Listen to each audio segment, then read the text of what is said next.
নমস্কার বন্ধুরা। পদাতিকের চলার রাস্তায় বারবার এসে পড়ছে অপারেশন সিন্দুর, কারণ এটা একটা লাগাতার কাহিনী। হঠাৎ ঘটে যাওয়া বা একটা নির্দিষ্ট সময়ের মধ্যে সীমাবদ্ধ না। এমন বুদ্ধি পাওয়া, এমন উৎসাহ পাওয়া, এমন শিক্ষা পাওয়া, এমন অনুপ্রেরণা পাওয়া, যা সতত পৃথিবীর নানা জায়গায় নানা স্থানে মানুষের নানাবিধ ক্ষতি করে চলেছে। তার প্রতিষেধকও তাই চলতে থাকবে। কিভাবে? এর আগে বলেছিলাম আমার সঙ্গে আমার বড় কাকিমার আলোচনা বা মতের অন্তর। আমি বলেছিলাম বেশি শক্তিশালী জনসংখ্যা বাড়িয়ে শুধু জনসংখ্যার জোরে আক্রমণ, আর কাকিমার মত বুদ্ধি দিয়ে শত্রুকে প্রতিহত করা। দেখুন, ভারতকে আক্রমণ করছে পড়োশি দেশ থেকে আসা ক্রমাগত জনস্রোত। সত্যজিৎ রায়ের একটা সিনেমার শেষ দৃশ্য, জনতার সরু ধারা ক্রমে ক্রমে বাড়তে বাড়তে শেষ দৃশ্যে দেখা গেল পুরো স্থানটাই জনপ্লাবন দেখা দিল। এও তাই। যারা সেই শক্তি এদের পাঠাচ্ছে তারা মানুষকে মানুষ বলেই মনে করে না। স্বামী স্ত্রী কয়েকটা বাচ্চার ধাক্কা মেরে পড়োশি দেশ থেকে ভারতের পূর্ব সীমান্ত দিয়ে ঢুকিয়ে দিল। তারা কোথায় থাকবে, কি খাবে, মাথার উপরে ছাদ থাকবে কিনা কিছু জানার দরকার নেই। আর অস্ত্র হিসেবে ভারতের বিরুদ্ধে, ভারতের জনগণের বিরুদ্ধে, ভারতের সরকারের বিরুদ্ধে, ভারতের খাদ্য চাহিদার বিরুদ্ধে, ভারতের শাসন ব্যবস্থার বিরুদ্ধে, সামগ্রিকভাবে ভারতের অস্তিত্বের বিরুদ্ধেই বিভীষিকা। ভারতের ভেতরেও কিছু অশুভ শক্তি এদের মদত দিয়ে যায়। এটা বোধহয় পৃথিবীর সর্বকালের এক সমস্যা। দেশের ভেতরের শত্রু সর্বকালে বাইরের শত্রুকে চুপিসারে মদত দিয়ে থাকে। যারা ভেতর থেকে মদত দেয় তাদের মধ্যে একদল শুধুমাত্র এই বিদেশি ঘুষপেটিয়া অনুপ্রবেশকারী ইলিগেল ইমিগ্রেন্ট, আর দেশের ভেতরের মদতকারী তাদের ধর্ম এক। বোধহয় ভুল বললাম, ওইটা কোনো ধর্মই না। ধর্ম মানে কি? যেমন আগুনের ধর্ম উত্তাপ দেওয়া, গোলাপের ধর্ম সৌন্দর্য দেওয়া, সুগন্ধ দেওয়া। আর যে মানুষগুলো 1400 বছর আগে আরব দেশ থেকে ছোঁয়াচে রোগের মতো জায়গায় জায়গায় ছড়িয়েছে, ভারতেও প্রবেশ করেছে, তারপর হাজার বছর ধরে মার কাট, ধ্বংস, বলাৎকার, লুট, স্থানীয়দের বিতাড়ন, নিজেদের দখলদারি বাড়ানো। দেখুন, আমি এমন বহু উচ্চশিক্ষিত, অতি উচ্চশিক্ষিতকে বলতে শুনেছি, কাশ্মীরটা তো ওখানের সংখ্যাগরিষ্ঠদের জন্য, ভারত সরকারের উচিত ওদেরকে পূর্ণরূপে ছেড়ে দেওয়া। দেখবেন শূন্য সংখ্যা থেকে প্রায় পূর্ণ সংখ্যায় পৌঁছিয়ে যাওয়া ওই একই কায়দায় শতকরা 1% ভাগ থেকে বাড়তে বাড়তে 2, 3 হতে হতে 20%, 30%, 40% হতে থাকে। তখন মাসল দেখাতে শুরু করে। আর যে রাজনৈতিক দল ওই ভোট ব্যাংকের উপর নির্ভর করতে আরম্ভ করে, তারা জানে ওই ক্রমবর্ধমান জনগণ কোনো শিক্ষা, স্বাস্থ্য, বাসস্থান, পরিষ্কার পরিচ্ছন্নতা, আইন শৃঙ্খলা, ট্রাফিক আইন, রাস্তার ফুটপাথের দখলদারি আইন কিছুই মানে না। শুধু একটা নিয়মই জানে, শারীরিক সংখ্যায় পেশি শক্তিতে দখল করো।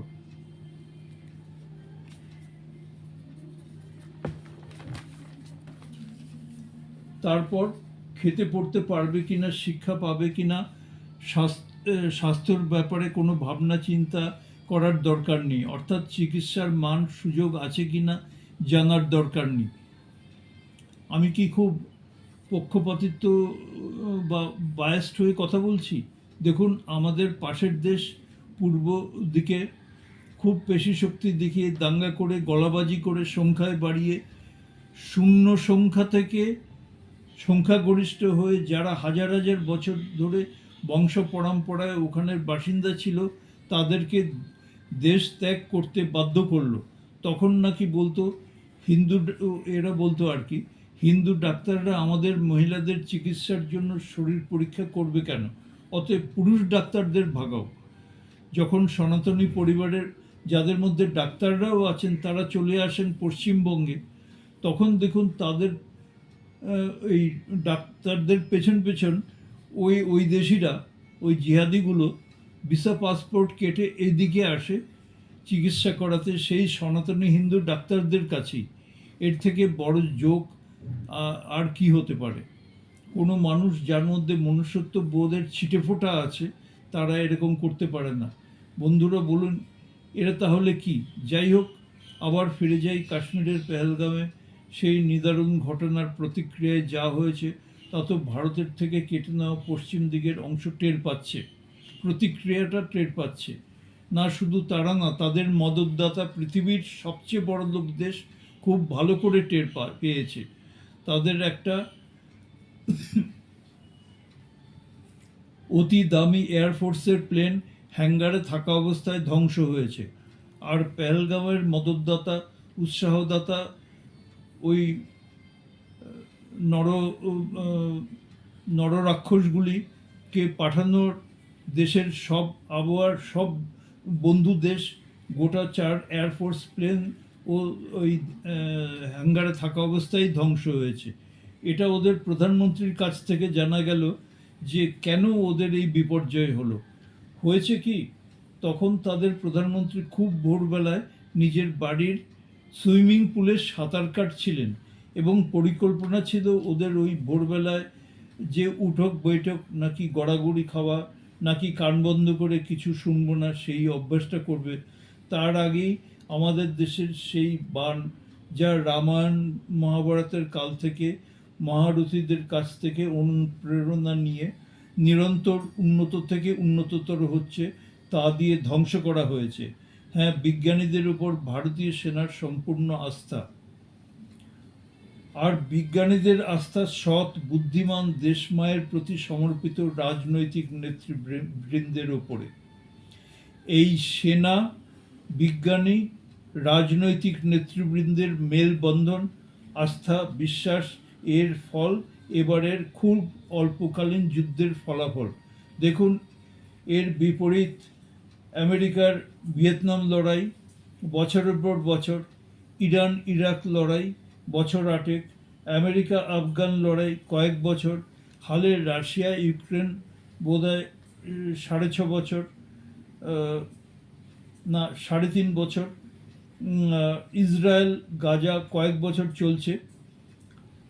আর অপারেশন সিন্দুর বোধহয় 3 দিন বা কয়েক ঘন্টা, ঠিক হিসেব করলে। হ্যাঁ, আমি ওপরের রামায়ণ মহাভারতের যুদ্ধের উল্লেখ টেনে আনলাম এই অপারেশন সিন্দুরের বেলায়। আমি বোধহয় ভুলে গিয়েছিলাম এর উল্লেখ করতে। আমি অবাক হয়ে গেলাম, আমার দেশ থেকে কেটে নেওয়া অংশ, জানি না তাদের শরীরে তো ওই দেশের রক্ত কতটা, ওই দেশের কতটা উত্তর থেকে আসা ডাকাত লুটেরাদের রক্ত, যারা ঘোড়ায় চড়ে তলোয়ার হাতে লুটতে লুটতে ওই জায়গায় এখন দখল করেছে। বা তারও আগে ওই একই কায়দায় আরব দেশ থেকে সে একইভাবে ঘোড়ায় চড়ে তলোয়ার হাতে 1200-1300 বছর আগে আমাদের সম্পূর্ণ অখণ্ড ভারতের পূর্ব দিকের, মানে আমরা তো পূর্ব দিকে ছিলাম, তো উত্তর দিক থেকে পশ্চিম দিক থেকে ঢুকেছিল এবং কোভিড-19 মতো ছড়িয়েছে। তারা সবাই কিন্তু তাদের বুদ্ধির জ্ঞানের ধর্ম বা ওরা যা বলে কি বলে জানি না, ফিলোসফি বা দর্শন বা নির্দেশ সব ওই আরব দেশ থেকে পাওয়া, ওই 1400 বছরের কায়দায়। এরা দেখছে এতে বোধহয় ওদের লাভই হয়, লুটের মাল পেতে লুটেরাদের বোধহয় ভালোই লাগে। যদিও সভ্য সমাজ এদের এই লুটেরাদের ঘৃণার চোখেই দেখে। যাক, এখানে একটা ব্যাপার হঠাৎ নজরে এলো, ওই মার খাওয়া দেশের প্রধানমন্ত্রী, সেও বংশ পরম্পরায় মন্ত্রী হয়ে আসছে আমাদের দেশের। না, ওই প্রধানমন্ত্রী না, কোনো মন্ত্রী হবে, মানে তারা 3 পুরুষ ধরে ওই মন্ত্রী হচ্ছে আমাদের দেশের কয়েকটা পরিবারের মতো। আমরাও তো কিছু কিছু আছে আমাদের ওই একের পর এক জেনারেশন মন্ত্রী হয়ে আসছে। যাক, সে বলছে মানে ভারতকে দোষারোপ করছে যে ভারত রাতের অন্ধকারে আক্রমণ করেছে। আরে জানতামই না যে এরা কবে থেকে ভারতের সনাতনীদের মতো, যারা রামায়ণ মহাভারতের কালের সেই যুদ্ধ যখন শুধু দিনেই যুদ্ধ হতো আর রাতে বিশ্রাম, চিকিৎসা, মন্ত্রণা ইত্যাদি হতো, ওই মার খাওয়া দেশের মন্ত্রীর এই অভিযোগ যে আমাদের সৈন্যরা কেন রাতে আক্রমণ করলো। সত্যিই তো আমাদের প্রধানমন্ত্রী মোদিজি বায়ুসেনারা জানতেনই না যে ওই মিশ্র জাতি মানে বর্ণশঙ্কররা এখন আবার আমাদের সনাতনীদের সেই পুরনো যুদ্ধ পদ্ধতি মানে শুধু দিনের লড়াই রাতে বিশ্রাম সেই পদ্ধতিতে ফিরে আসতে চায়। বোধহয় আমাদের দেশের সরকার বা সেনার সেটা মস্ত ভুল হয়ে গিয়েছে। এই যে রাতে লড়াই করলো ভারতীয় সেনা, তার জন্য তাদের তো ক্ষমা চাওয়া উচিত, তাই না? বড্ড ভুল হয়ে গিয়েছে। হ্যাঁ, আরেকটা গুরুত্বপূর্ণ বিষয়, বোধহয় বছর চারেক আগে ওই মার খাওয়া আমাদের থেকে কেটে নেওয়া দেশের প্রধানমন্ত্রী, এখন অবশ্য তিনি জেলে, তখন বলেছিলেন, মানে প্রধানমন্ত্রী হয়েই বলেছিলেন, ওনার উচ্চাকাঙ্ক্ষা হচ্ছে রিয়াসত এ এ তারপরে আরব দেশের কোনো একটা জায়গার নামটা ঠিক মনে পড়ছে না, বোধহয় পুদিনা বা এই ধরনের কিছু হবে। অর্থাৎ ভারত থেকে কেটে নেওয়া অংশকে ওই আরব দেশের মতো মরুভূমি বানাতে হবে। দেখুন এখানে বলি, আমরা এক কবিকে পেয়েছি আমাদের ভাষায়, তিনি শুধু কাব্য প্রতিভার পৃথিবীর সর্বকালের শ্রেষ্ঠ বা শ্রেষ্ঠদের মধ্যে একজন, এছাড়াও নিজে অসম্ভব রকমের পড়ুয়া বা শিক্ষিত ছিলেন, তারপরে তো বিদ্বান আর শ্রেষ্ঠ প্রতিভাধর ছিলেনই। তিনি আমাদের কবিগুরু রবীন্দ্রনাথ। তিনি পড়লেন শিখদের সম্বন্ধে, তাদের ইতিহাস ভূগোল সম্বন্ধে, শিখ গুরুদের সম্বন্ধে, তারপর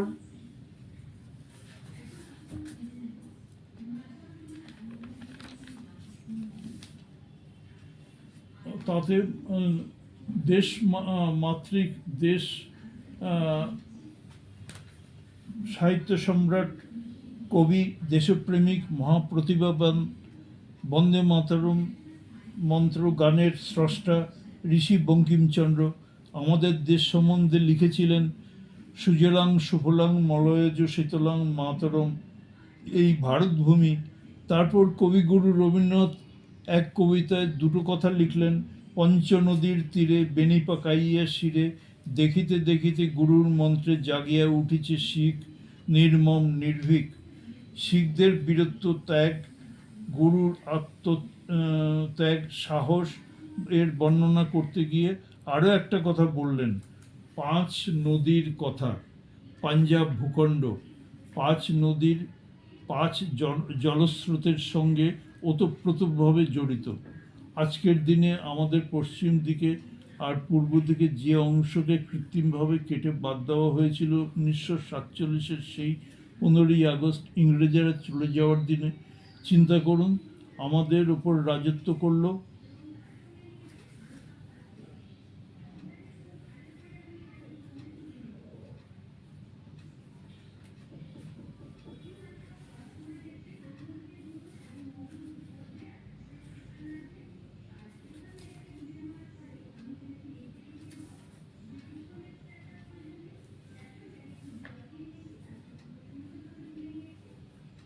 ইউরোপের একেবারে পশ্চিম দিক থেকে আসা এক সাদা চামড়া বিধর্মী, আলাদা ভাষা, আলাদা চেহারা, আলাদা খাদ্য, যার সঙ্গে আমাদের কোনো কিছুই মেলে না, তারা গেল ভালো কথা। আরেক দল, তারাও বিধর্মী, আলাদা ভাষা, আলাদা ধর্ম, আলাদা চেহারা, তারা রয়ে গেল।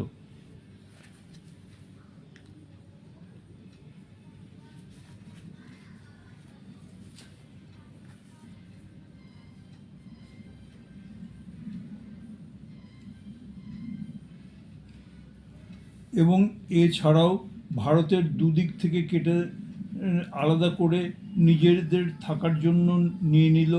আর শুধু তাই না, নিজেদের খুড়তুতো মামাতো মাস্তুতোদের এদেশে ছেড়ে রেখে গেল।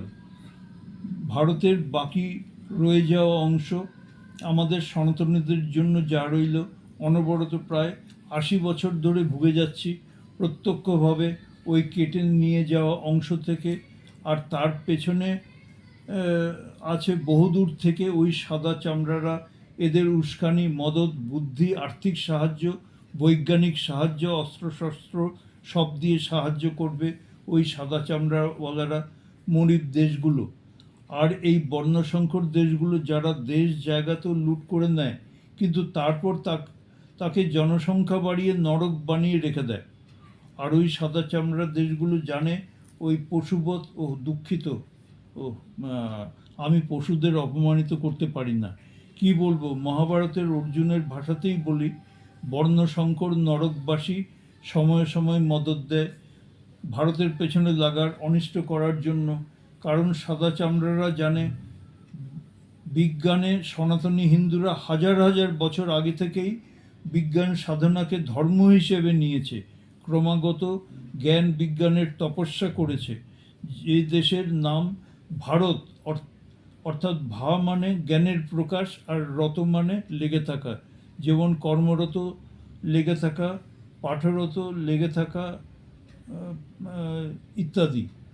যাই হোক, শুরু করেছিলাম অপারেশন সিন্দুর নিয়ে বলতে বলতে আবার ফিরে যাই সেখানেই।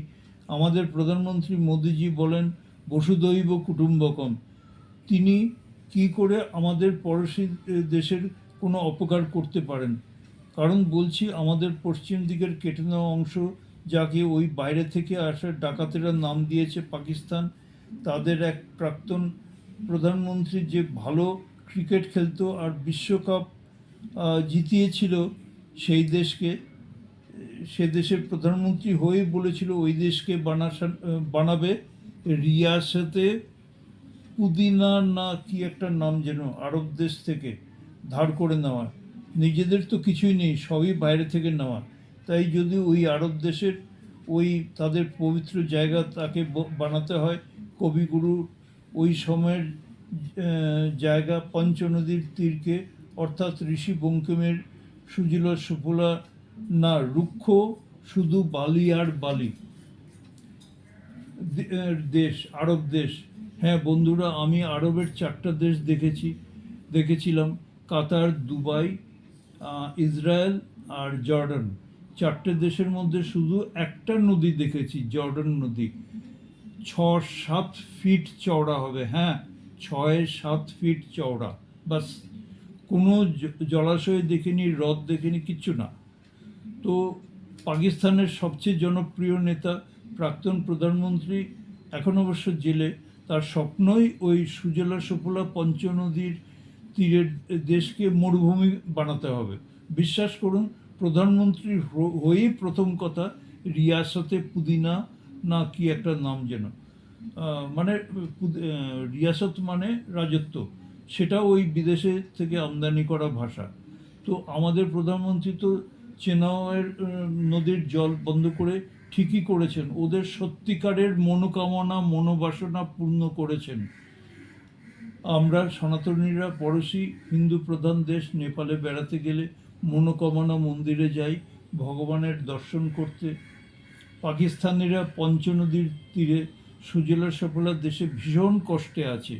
নরেন্দ্র মোদীজি ওদের কষ্টের কথা, মনোবাসনার কথা অনুভব করেছেন, তাই চেনাব এর স্রোত বন্ধ করে দিয়েছেন। সেদিন বললেন না, জলের কিনারে বসে কাকর মারি না, জলস্রোতকে পাল্টিয়ে দেয়, এবং তাই করেছেন। পড়োশির আকাঙ্ক্ষা পূর্ণ করছেন। ওরা মরুভূমি ভালোবাসে আরবের, তাই পাক। হ্যাঁ বন্ধুরা, এর আগে আমি উল্লেখ করেছিলাম কিছু বছর আগে কলকাতায় বই মেলায় ভেতরে ওখান থেকে বই নিয়ে বেরিয়ে আসছি, হঠাৎ কিছু দাড়িওয়ালা ও জালিদার টুপিওয়ালা, বড় ভাইয়ের কুর্তা আর ছোট ভাইয়ের পায়জামা পরা 7-8 জন যুবা আমার হাতে কিছু কাগজ ধরিয়ে দিল। বুঝলাম ওদের ধর্মের, অর্থাৎ শান্তিপ্রিয়দের ধর্মের প্রচারের কাগজ। আমি ভাবলাম ভালোই হলো, জিজ্ঞাসা করলাম, অনেক কিছুই আগে প্রশ্ন করেছি, এবার করলাম, ওই যে আপনারা পাঠা, খাসি অথবা মুরগিকে কাটেন, তখন আপনারা জ্যান্ত প্রাণীর গলাটা অর্ধেক কেটে দেন, কিছুক্ষণ ছেড়ে দেন, কিন্তু মাছের বেলায় মরা মাছ কাটেন এবং একেবারে কাটেন হিন্দুদের মতো। কেন? উত্তর পেলাম, এইসব নির্দেশ যিনি দিয়েছেন, শুনুন ভালো করে, ওদের উত্তর, এইসব নির্দেশ যিনি দিয়েছেন তিনি আরববাসী, অর্থাৎ মরুভূমিবাসী। হয়তো কোনো দিন জলাভূমিই দেখেননি, কোনো মাছই দেখেননি, উনি কি নির্দেশ দেবেন? বন্ধুরা, এর থেকে সত্যি কথা, এর থেকে সত্য স্বীকারোক্তি আর হয় না। এবং তারাই করছে যারা ওই ধর্ম সম্বন্ধে পড়াশুনো করেছে, এক্সপার্ট। তারা এই বিষয়ে আরও একটু এই বিষয়ে আলোচনা করি। কবিগুরুর চিন্তার কল্পনায় প্রকৃতির একটা বিশেষ স্থান পেয়েছে। উনি বহুদেশ ঘুরেওছেন। ঋতুর প্রভাব পড়েছে, বিশেষ করে বর্ষা, মেঘ, বাদল, শ্রাবণ, বর্ষণ, তাতে সঙ্গীতের আনন্দ পেতেন। আর এই ভারতভূমির আরেক শ্রেষ্ঠ চেহারার উল্লেখ ঋষি বঙ্কিমের সুজলাং সুফলাং মলয়জ শীতলাং। এবং আরও একজন কবি এদেশে ছিলেন, তিনি বিদ্রোহীও, একটা পুণ্যের কাজ করেছিলেন নিজের সমাজে। ধর্মে কোনো মহিলা পাননি বিয়ে করার জন্য, বিয়ে করেছেন সনাতনী মহিলাকেই।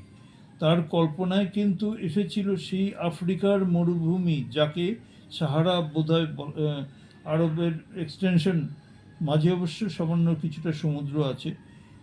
কি প্রবল টান দেখুন! সুজলাং সুফলাং বঙ্গভূমিতে জন্মিয়ে সাহারা মরুভূমি দেখতে পান। আর তুতো ভাইরা ঠিকই চিনেছে, নিয়ে গিয়েছে তাদের দেশে।